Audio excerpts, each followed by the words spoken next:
Order. Our first order of business is our GFOA Financial Reporting Award. Ms. Dukes. Thank you, Mr. Chairman. We will, I think, do a photograph soon with our finance department, but I am pleased to announce that Ms. Black and her team, along with assistance from Harrison Tillman, have received the Government Finance Officers Association Award for yet another year. As you all know, this is creates a highly accountable environment for local governments as it relates to reporting, and it's no small feat. This is a significant peer review, and again, Ms. Black and her team continue to knock it out of the park where that's concerned, so congratulations. Stephanie, thank you and your entire department for all the great work that y'all do. It's one thing for sure, when you can look at the financials of Lowndes County, it's all in order and you can tell exactly where everything's at. And if we don't know where it's at, all we have to do is ask Stephanie and we can get us right there. So thank y'all very much and congratulations. Our next little item of business is our auditors are here to visit with us. Henderson and Godby, gentlemen. Art, how are you doing? Great, thank you. Pleased to be with y'all this morning. Morning. To present the audit for June 30th, 2021. So this is as of June 30th, 2021. So we've done our auditor's report, dated it December 28th. The total government revenue for all funds, excluding internal service funds and agency funds, totaled $137 million. I've attached some summary schedules for you to review. The general fund ended with a budgetary income of $10,158,000 for the year. I'm sorry, the general fund ended with a budgetary income of $10,158,000. For the year ending 2020, the general fund had a budgetary income of $3.4 million. So, an increase of $6.5 million from the previous year. The total fund balance for the general fund was $32,969,000. Total revenues for the general fund were $69 million and were over budget by $10 million. Expenditures were $59 million and were under budget by $121,000. Taxes increased $5,139,000 over previous year, and they were $5,907,000 above budget.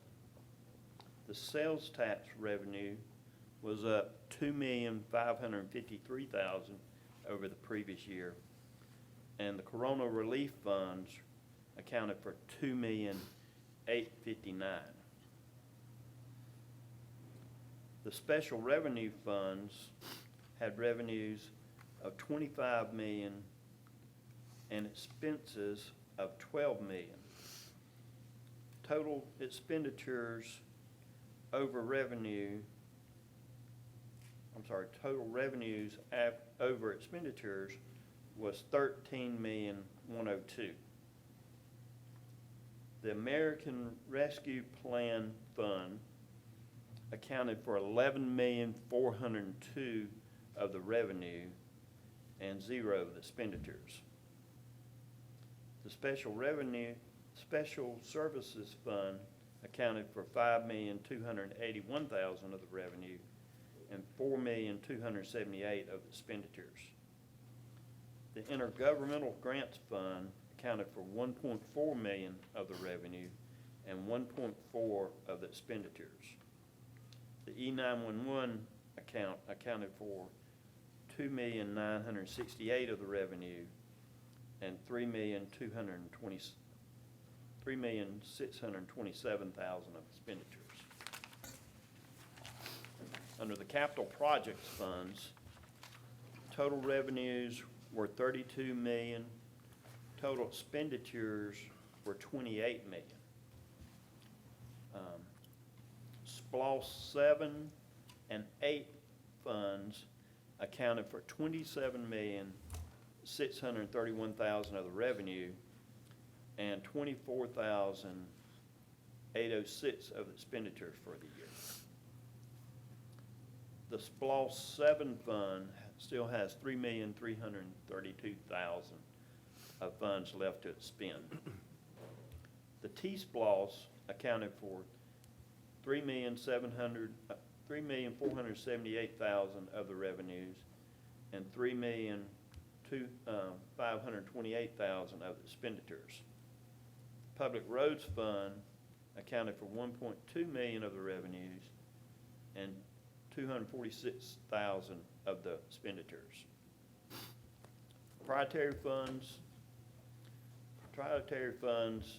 total revenues were 10,572,000. Operating expenses were 7,437,000. Capital contributions were 7,678,000, and operating transfers out were 600,000, resulting in a change of net position of 10,092,000. The Water Sewer Fund accounted for 9,310,000 of the revenues, and the expenses were 6,852,000.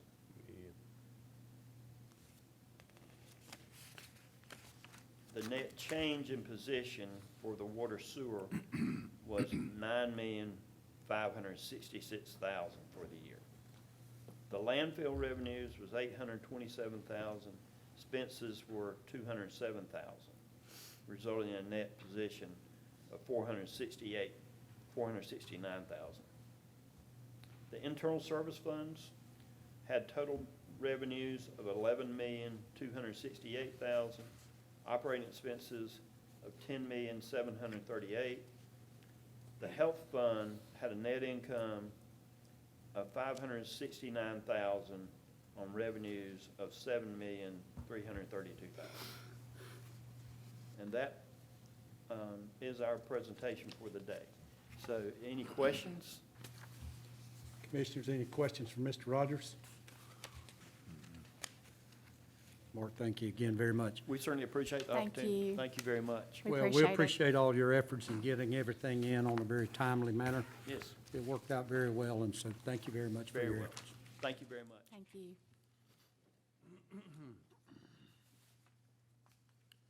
Okay, agenda item 5A. Commissioners, inside your packet, you'll find your minutes of the work session of February the 7th and your regular session minutes of February the 8th. If you would, please review these minutes. If there's any additions, deletions, or corrections that need to be made, please see Ms. Lovren so that they can be taken care of prior to tomorrow evening's regular meeting. Agenda item 6A is an appointment to the Department of Behavioral Health and Developmental Disabilities. Ms. Dukes. Thank you, Mr. Chairman. Ms. Kelly Saxon's term on the Department of Behavioral Health and Developmental Disabilities Board will expire March 8th. Ms. Saxon has expressed a desire to continue to serve, along with Mr. Carlton Richard.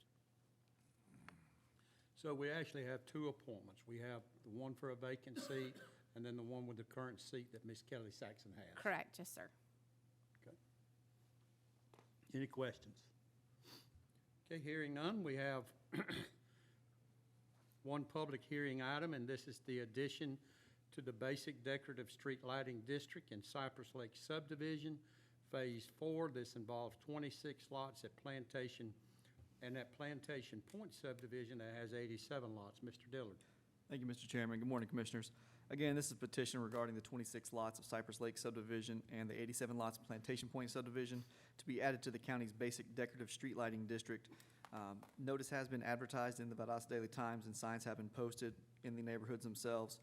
Staff recommends adding the 26 lots to the Cypress Lake subdivision, Phase 4, and the 87 lots Plantation Point to the county's basic decorative street lighting through an approval of the attached amendment to the street lighting ordinance. Okay. Any questions for Mr. Dillard?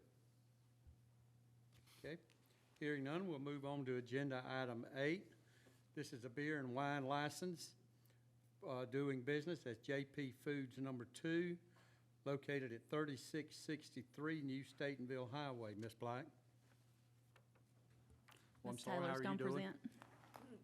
present. I'm doing good. How about y'all? Okay.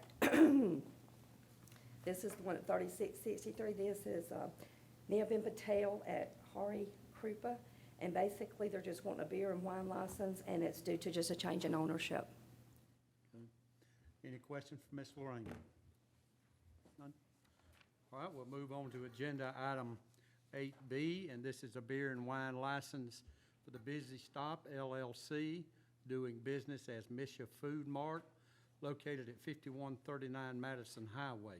Ms. Lorraine? And this is also a beer and wine license, and it is also due to a change of ownership.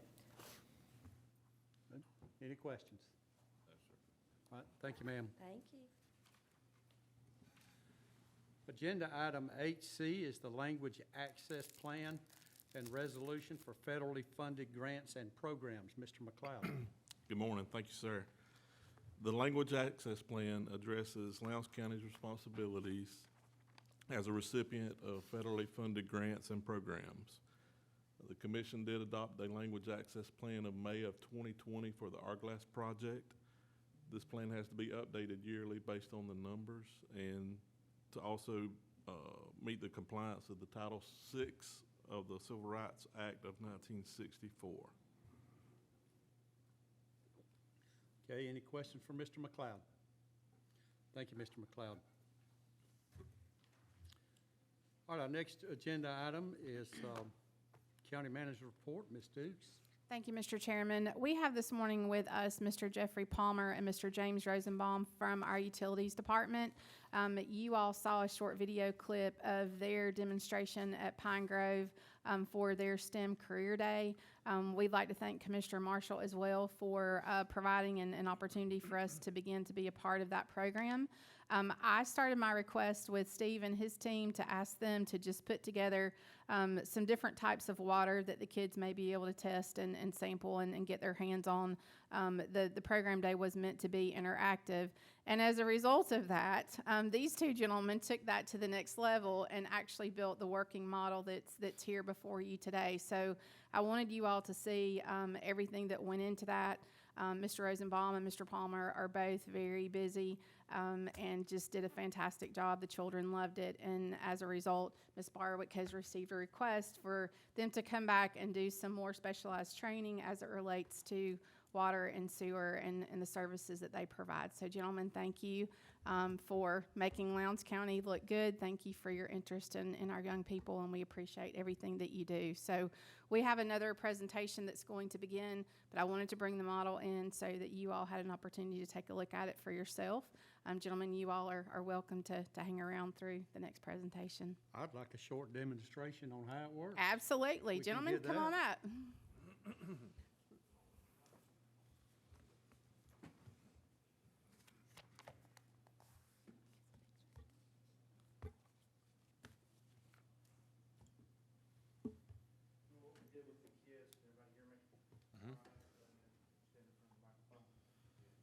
up.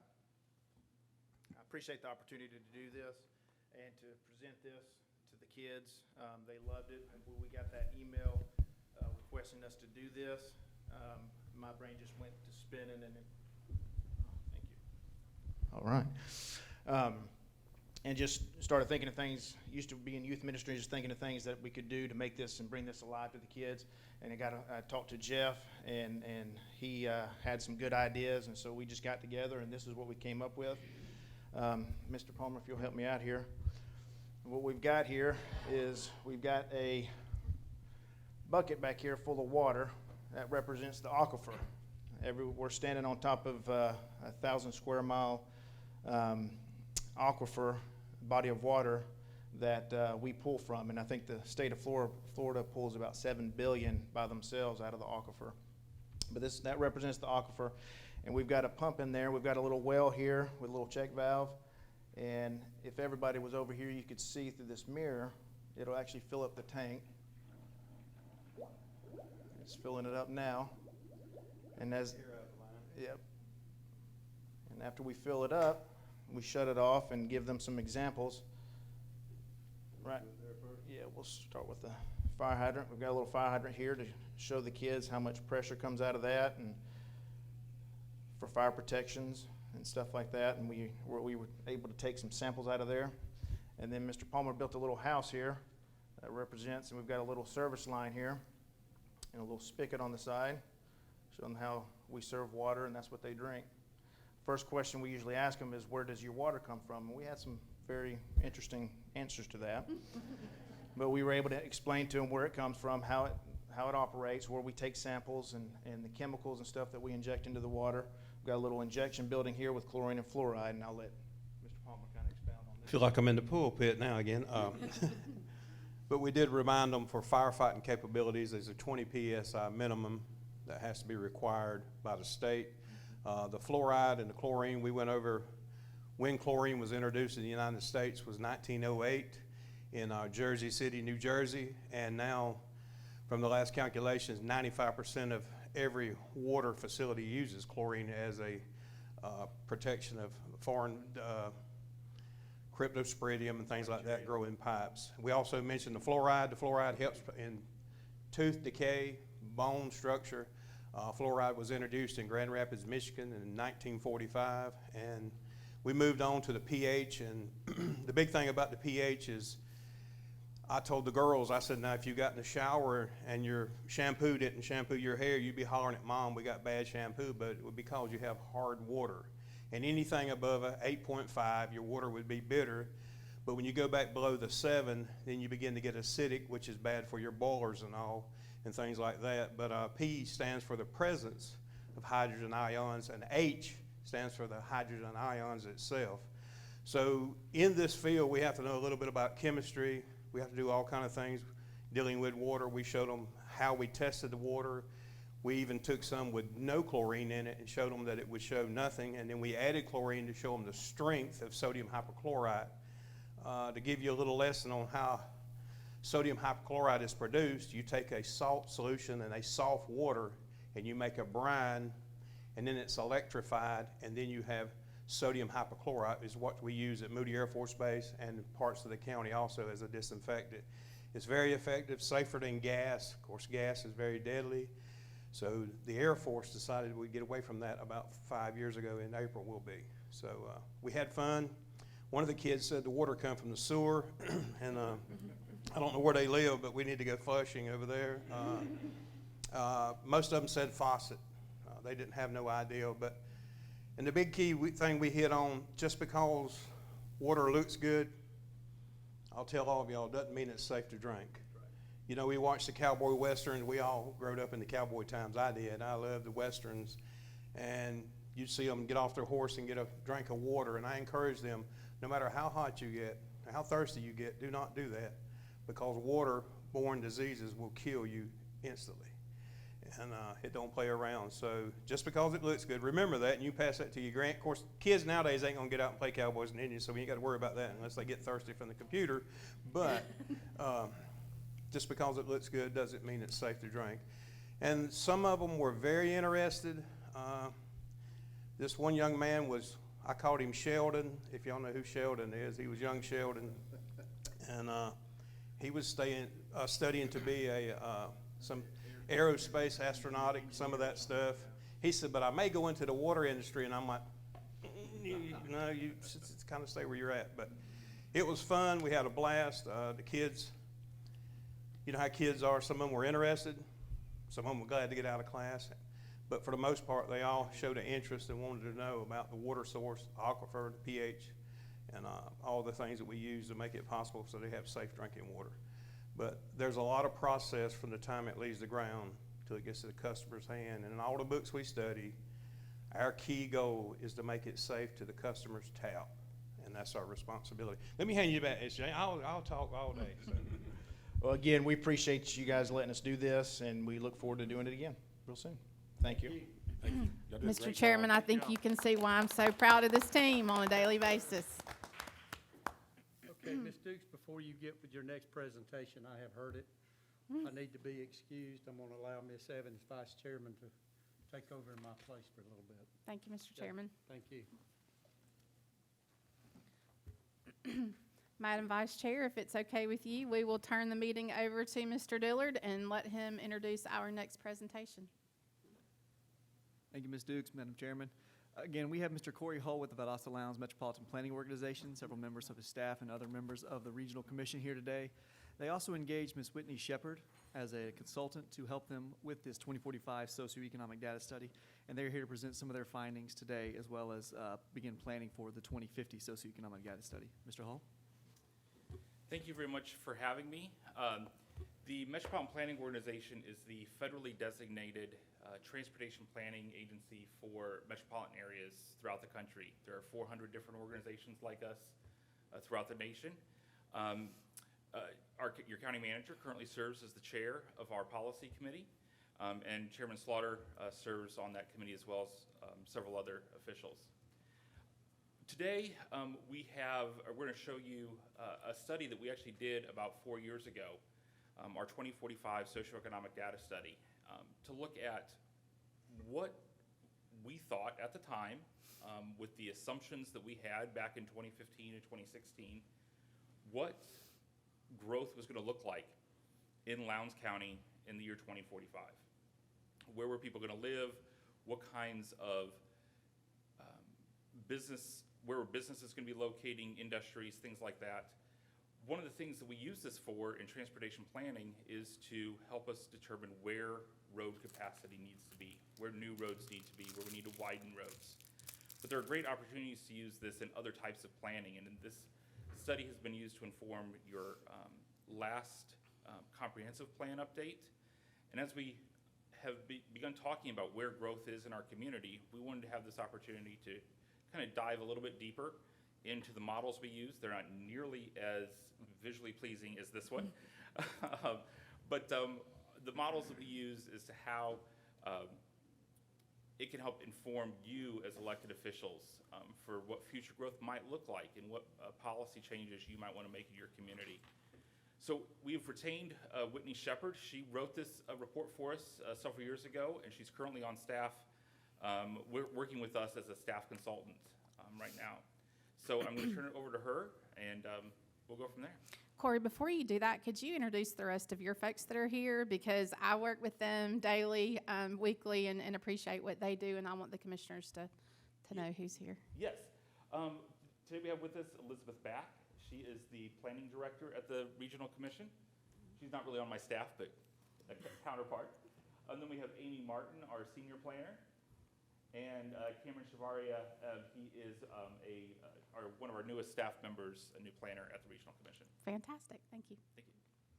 And I'm going to turn it over to Whitney. Thank you so much. Good morning, and thank you all for having me, and thank you, Corey, for that introduction. As Corey said, my name's Whitney Shepard. I'm with Transport Studio, and I'm the on-call planning consultant to the Valdosta Lowndes MPO and the Southern Georgia Regional Commission. Y'all invited me, and I appreciate that, to come talk about how land use and transportation interact both on the ground to meet community goals, but also how the planning process between land use, your comprehensive plan, and your long-range transportation plan interact in our continuous planning process.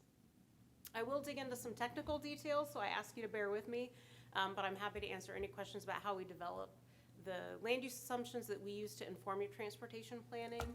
I'll talk a lot about what we did to develop the 2045 assumptions for your last long-range transportation plan update, and then what you might consider for your next plan, and make some final recommendations for you all. Ideally, the plans and regulations that we adopt inform our growth patterns so that we can provide adequate public services. That's what it's all about, to provide services to promote community goals such as economic development and quality of life. Public services, in turn, promote population and job growth. They attract people and jobs to the area, which then increases property value. Of course, you all know that that property value is what drives your tax base and your revenue in order to provide additional services to continue to promote those community goals that we discussed. As the area grows, of course, That growth determines the demand for additional transportation investments and infrastructure investments. So it is a cyclical process. And the planning timeline that you all follow certainly is cyclical and reflects what happens on the ground, because every time we develop a plan and you all adopt a plan, it's based on the best data that we have that day, at that time, but also on the community's goals at that time. And we know that those goals can shift as the area develops, as new people move in, and as we learn more. Specifically, you all adopted, of course, your comprehensive plan in 2021. Your next update of your Valdosta Lowndes MPO long-range transportation plan is scheduled to be updated in 2025. That will have a horizon year of 2050. So when we talk about future land use assumptions that we'll be making for the next plan update, the horizon year is 2050. The comprehensive plan will inform that process because the character area map includes a description of development strategies that align with that map, as well as permitted zoning and the goals for each of those areas. So we'll look at the comprehensive plan character areas, what plan developments are already in the pipeline, the growth areas that were first developed as part of the common community vision and are updated by staff, current zoning and other utility plans to make assumptions about population and employment growth in the area. And those assumptions in turn will inform the transportation planning. We know that the region is experiencing increasing development pressures in your rural areas and potentially on environmentally sensitive lands. And so we're really interested from an infrastructure point of view, how to promote more efficient infrastructure provision in the area. Travel is a choice, and like all choices, they depend on the options available to us. The investments that we make through the long-range transportation plan and the shorter-range transportation improvement program really determine which areas are accessible for development. Certainly, you can't build a new subdivision if there's not a way to get to that subdivision. And in turn, the urban form or the development patterns or character responds to the new infrastructure investments that you make. And also the regulatory decisions that you make, whether through the ULDC or the Zoning Board of Appeals or your site design and permitting processes. We know that new roads stimulate development, which in turn results in changes in home locations, where you work, and where you might shop or pursue other services. Those land use changes, of course, then shape the travel patterns because there are new destinations or more attractive destinations to travel to. As an example, if you built a new road or widened a road, a warehousing and distribution company might decide to locate on that road because it's more accessible to truck traffic. Those new jobs, those new trucking jobs might attract housing to the area. And housing often attracts services like retail, shopping centers, even schools. All of that new land use and growth, of course, then impacts the existing transportation network and may generate a need to improve roads because those become destinations for new travel. The catch-22 that we face as transportation planners is that when you widen a road or build a new road or even just improve the operations of a road, that road then attracts additional trips because it's a more attractive road, it's maybe faster, and trips then come to the new facility perhaps because they're going to a new destination that they might not have chosen in the past. Maybe because a driver's choosing to make a trip during a rush hour that they might have avoided in the past because of reduced congestion. And overall, reduced travel time and the cost to the user, whether it's travel time or a toll, stimulates additional trips. And a rule of thumb that we use is that a 10% increase in road capacity yields a 3 to 6% increase in vehicle miles traveled or in travel overall in the short term, and ultimately travel will increase enough to use all of that capacity in the long term. Not only what we build, but how we build it, of course, matters and determines how the transportation network performs. Overall, an interconnected network is more efficient than a sparse network, like you see on the right there. And we've talked a lot about the development pressures in North Lowndes County as an example, which has a relatively sparse network because it's a suburban and rural area. So the arterials, or the main roads in that area, really are a primary example of how when you then build, for example, subdivisions, all of those homeowners then get on the same road, and that road becomes more congested. The alternative is to have an interconnected network with many alternative roads or choices that can disperse traffic across the road network. And that reduces congestion on each road because there are alternates. Importantly, that also makes incident management more efficient, because if there's an incident on one of the roads, the first responders can get around that incident and better get to it. And an interconnected road network is also better for people on foot and on bike because they have choices. They might be able to make their entire trip on a local road, which is more safe and comfortable than taking a wide road where traffic's going more fast. And of course, not just the transportation plan, but your ULDC and your site design standards impacts how these networks are developed as we improve our infrastructure system. So how we build matters, but also where we build matters. If you choose to build in a rural area further from existing infrastructure where investments are already in place, that creates more demand for longer roads. It's just more pavement and more stormwater infrastructure and more utilities to get to those rural areas. So in reality, it just makes sense that land use and transportation go hand in hand. We would need transportation if we didn't have growth and development. And what that means for our comprehensive planning process and our transportation planning process is that the assumptions we make through comprehensive planning then drive the way we assess the need for future transportation improvements. Households and jobs that we assume align with the character areas in your comprehensive plan generate the trips that we then use to estimate the need for transportation improvements into the future, out to that 2050 horizon year for your next transportation plan update. And the Valdosta Lowndes MPO follows the federally required planning process when we look at those land use assumptions and do our travel demand modeling out to the future. So it is a process that's required in order for you to receive federal transportation funding. And of course, we work with the Georgia Department of Transportation to follow their regulations as well.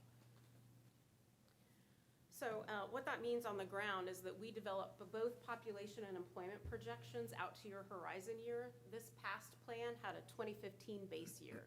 We use the base year, the known population and employment, to validate the travel demand model so that then as we look at future years, we can understand where there might be congestion, delays, safety issues, so that we can inform the transportation investments that we plan for the future.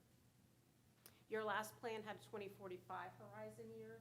We, of course, started with that horizon year and then backed into interim year projections at 5-year intervals for you all to use in your planning process.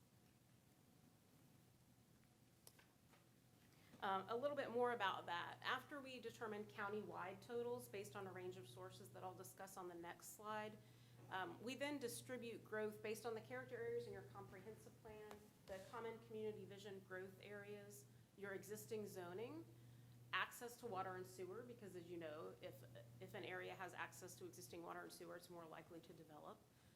And then we distribute that county-wide growth to smaller areas called traffic analysis zones. Of course, that's an iterative process because we want to make sure as we distribute our growth, our assumed growth, that we're then matching the control totals and that the interim year control totals make sense.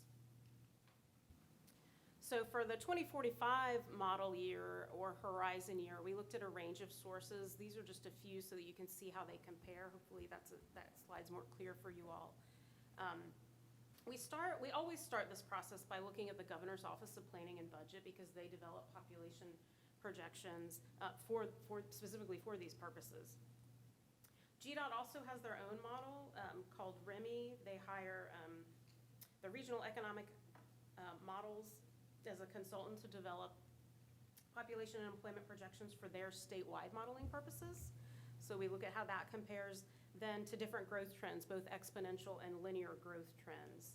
We found that the Office of Planning and Budget very closely matched a linear growth trend, but I did want to mention that OPB uses a model that includes birth rates, death rates, and migration as they develop county projections for every county across the state. So the growth trend that we used very closely aligned with the OPB projections, which landed us at the countywide control total that we used in the last transportation plan update. From that control total, we make some general assumptions, and I want to mention even at the start that this is where you could start to do some tweaking for your next transportation plan if you're interested in exploring how these assumptions impact the resulting need for transportation. We do assume that your average household size is going to stay consistent. It has over the history of the county. So household growth will follow or closely align with population growth. And that your jobs to housing balance in the region will remain consistent into the future.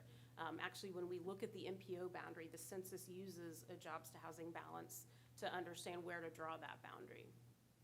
We also assume that GDOT's trends in employment by industry that their modeling consultant develops will stay consistent, even if the total varies a little, but that the trends across industry growth will be consistent for the county.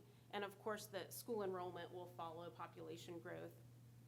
And we base the assumed densities really on existing zoning as well as on existing job intensity, so that we assume that development patterns will remain relatively consistent with what's happening today. And of course, ground testing that against the character areas from your comprehensive plan. So what that results in terms of Lowndes County, which is the top line on this figure, is that we assumed countywide population would be almost 155,000 in 2045. Because we developed this for transportation planning, we then had to understand who of those people would be the traveling population. So that the TDM in this chart represents travel demand model. So it gets a little more specific into the technical data that we need for the long-range transportation planning process. And here are just the totals for the modeling region that includes portions of the 3 other counties. I mentioned the growth areas, and so I wanted to make sure to have maps available for you all if you had questions. The MPO staff coordinated with all of the local jurisdictions and across the regional commission to tweak the growth areas that we were assuming between 2017 and 2045 by land use type, commercial, industrial, residential, and mixed use, by time frame for development, so long range, mid range, or short range development, and by intensity of development. Low capacity, mid capacity, or high capacity, or you could think of that as densities, low, medium, or high. We took all of that information and looked at countywide what land is already developed that's going to stay where it is, stay developed, or be redevelopable. What land is not suitable development because it's environmentally sensitive or somehow preserved, and then generated what land areas were suitable for development into the future across the county. We overlaid that developable land with the growth area and the other parameters I talked about, water and sewer access and your comprehensive plan, to then generate those small area or traffic analysis zone future population and employment projections. And again, it is an iterative process, but this is a simplified diagram of how that works in reality through our model. And to give you another look at that, here's an example of a specific zone. There are some growth areas within the zone boundary that we use to inform what we assumed would go into that zone. So first we look at what land's available for development into the future, and then what growth area is assigned to that developable land. We then overlay that with the access to water and sewer access and zoning to ensure that we're consistent with other growth drives or things that influence growth in the area to develop zone by zone projections for population and employment growth. So one thing that we know for sure is that if you came and found me in 2045 and said, Whitney, that traffic analysis zone is supposed to have 245 people in it, I would have been wrong. Because you have almost 200 traffic analysis zones in this county, and doing population and employment projections at that level, at that detailed level, of course, we're not gonna hit the pin on the head. But the idea is that we'll be close enough that we can guide transportation planning to meet the community's needs to help promote economic development and quality of life. Many regions in the country use understanding that. Don't just use one future land use assumption when they're looking at transportation planning, but they use scenarios to try to understand both what their jurisdiction, or in your case, your county, could accommodate, what would be most efficient in terms of land preservation, and also infrastructure investments, both transportation and other utility investments, and how to provide services most efficiently. So you could certainly adjust growth area assumptions, whether it's where they are, how quickly they'll grow, or how intensely they'll grow. We can dig into the model. I do every 5 years when we update it to shift assumptions, to tweak those assumptions to make sure we're ground truthing to current data. You can also assess land use policies to see how they might impact the transportation network in the future. And then, of course, what we already use the travel demand model for, assessing the investment strategy in transportation improvements to understand if I widen one road versus the other, how will that impact the travel that our constituents are going to be experiencing? Will they be delayed? Will there be congestion? Or will we have more free-flowing facilities? So again, we tweak our assumptions every 5 years as we update the transportation plan based on the latest comprehensive plan. But those assumptions can be tested. This land use modeling can certainly be a tool that you all use to assess different scenarios. And then your travel demand model is a tool that you can use to assess different investment decisions looking at transportation infrastructure. One of the most exciting things about that is that you can use future development scenarios to assess the impact on your revenue so that you can understand what that means for the services you can provide for your constituents. Just so you can take a look at what that results in for the different traffic analysis zones in your county. This is base year population, so this is what we use to validate the model in 2015. And this is what the growth to 2045 looked like. So the darker areas have more population. So you can see certainly to the north in the county, we projected growth based on the growth area assumptions. We did the same thing for households. This is the 2015 base year and the 2045 projection. So 2015 and the darker areas are where growth or household growth is increasing. We looked at total employment, but also employment by industry. Your total employment in the base year, this is employment per acre, looks like this. So obviously it's more intense in your central areas and along I-75. And then how growth spreads across the county and intensifies in your activity centers. And of course, the growth areas really are what drove those increases. So when we overlay the mapping of population and employment growth and increased intensity, it aligns with this map, with the growth areas that we assumed. Because we looked at the growth areas out to 2045 and then at 5-year increments, we learned a few things. One is that the county certainly has enough developable land available to accommodate future growth out to 2045. But there were some interesting things. Looking at those residential growth areas, they really could accommodate all of the housing and population growth that we assumed, with just a few exceptions that we assigned to areas zoned residential that had current access to water and sewer service. So we didn't assume any additional water or sewer service outside of growth areas because we didn't need to. Also within the different employment categories, service jobs, which are retail, professional services, accommodations, there were many of those, and so we did need to assign those to areas with existing water and sewer service based on zoning outside of the growth areas projected. On the other hand, you had more than enough industrial growth areas identified to contain the jobs that were projected out to 2045. So from a land use planning perspective, that might tell you that you could consider adjusting some of your industrial growth areas to be a different kind of character area. So the cyclical nature of growth and infrastructure investment really does guide the way your community grows over time. We hope that plans and policies guide each step in the cycle so that when we build or expand infrastructure, we're meeting a community need. We know that the transportation network creates the framework for development. As you add a road or widen a road, development pressure follows. That's just the way the market works. So that's why coordinating development goals with transportation investments is so key to meeting your community's needs. We also know that how we develop drives the need for infrastructure. New houses and new jobs creates increased demand on your existing network. And the market will respond to incentives for growth that promote more efficient transportation.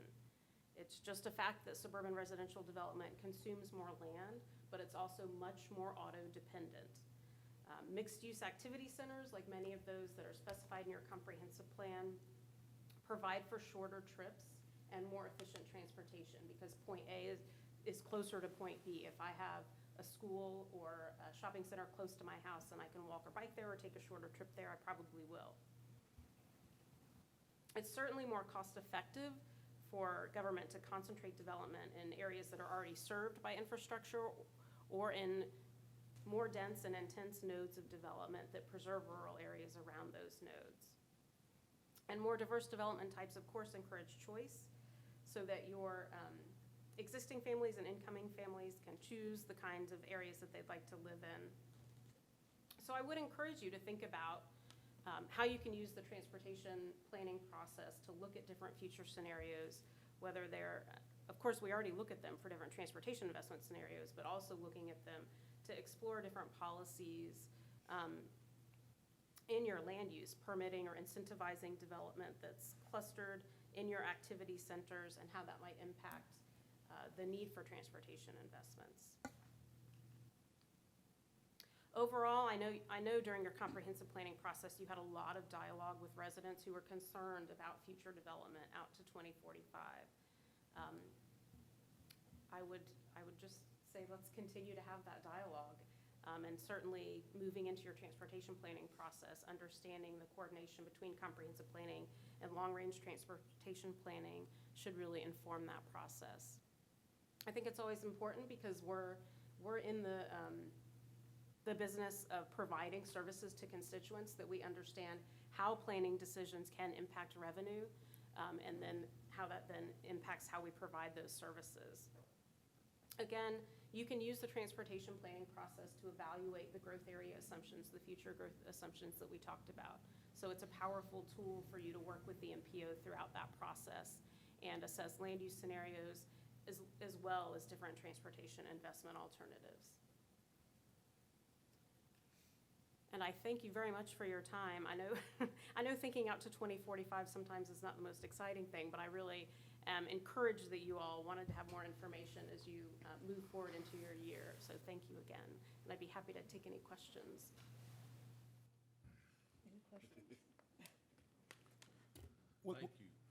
I thank you, but there's always questions on what could we do to perhaps incentivize growth on the eastern part of the county, southern part of the county. Are there any recommendations as far as a transportation standpoint? Absolutely. And as I mentioned, transportation investments do drive growth, but so do the kinds of investments that we make. It's not just, when you're thinking out to 2045, you're thinking about major roadway investments, potentially new roads or widening roads, but something that you have an exciting opportunity to do is also think about the kinds of transportation you're providing.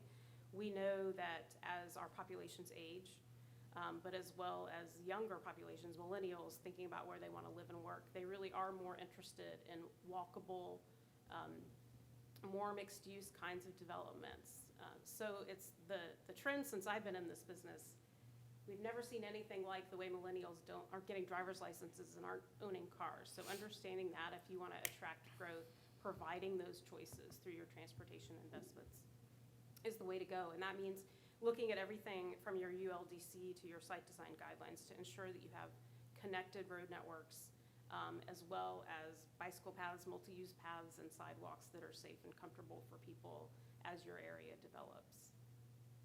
The other thing I would say is, I mentioned before, the comprehensive plan describes character areas, but also lists the permitted zoning that aligns with those growth areas, and you can certainly review your comprehensive plan that was just adopted and look at the zoning and see how they're aligning, and if zoning changes need to be made to promote the kind of growth that was described and envisioned in the comprehensive plan. And I bring it up because we're constantly faced with decisions on the north and northwestern part of the county, And that's where we get all the resistance as well. And so just trying to think about ways to somewhat manage that growth is where I'm getting at. Certainly, and I know, and obviously, you know, Moody Air Force Base is up there, and it's driving a lot of the demand for people wanting to be close to where they live and work, and so trying to understand that need and how to provide efficient transportation infrastructure there between your job centers and where you want to promote residential growth is something that we can look at through the transportation planning process.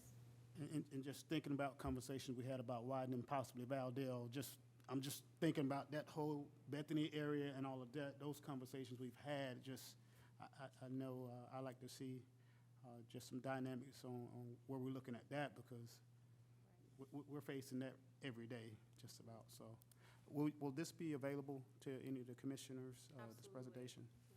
Okay. Any other questions? Thank you very much, Whitney. Thank you all so much. Thank you, Corey. Ms. County Manager, have any other reports? Yes, ma'am. I'd just like to add that I was extremely excited the first time I saw this presentation. Ms. Shepherd and Corey did a fantastic job putting it together, and we purposely timed providing you these particulars before our retreat later this week, because I think that this will be a great guideline for us to go into some of our conversations related to infrastructure development and planning for future growth. So thank you again, Whitney, Corey. You all did a fantastic job, and I'm really excited to see this data and for us to have this tool in our box moving forward. I agree. Any other reports? Okay. Anything else from the commissioners? If none, can we get a motion to adjourn?